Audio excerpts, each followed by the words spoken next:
हम दीप्ति पांडे के तरफ से नया साल और होली के शुभ अवसर पर आप सबके हाथ जोड़ के प्रणाम बा, हार्दिक अभिनंदन बंदन बा।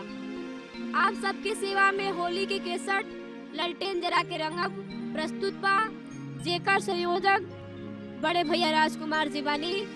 साथ ही जेकर हमरा ऊपर सबसे बड़ा सहयोग बाटे सासाराम से भोला चाचा जी बानी, बलिया से गीतांजलि और जेपी जी, ब्रह्मपुर से धान जी भैया, मनोज भैया और मुंगल सराय से गोपी जी, भरत जी, मुन्ना जी, बनारस से केके जी, गोलू भैया, अग्रवाल जी, गुड्डू बाबा और दिवाकर बाबा, यहाँ सबके आशीर्वाद हमारे साथ।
सखी सब भैली लारा को रहो, खेलनी न हम कहियो गोदी में ही लो रहो।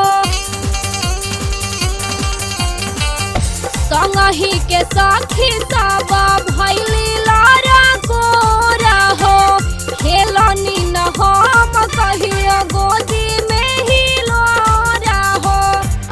ए जी से जी सजावल ना गवार गुजारा, ए जी से जी सजावल ना गवार गुजारा।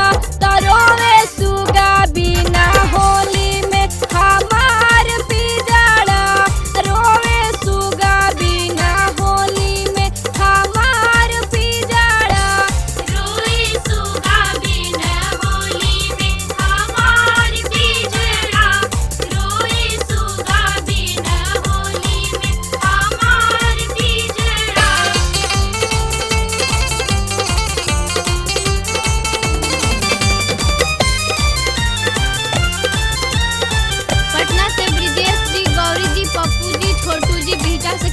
यहाँ सबके बार बार प्रणाम बा।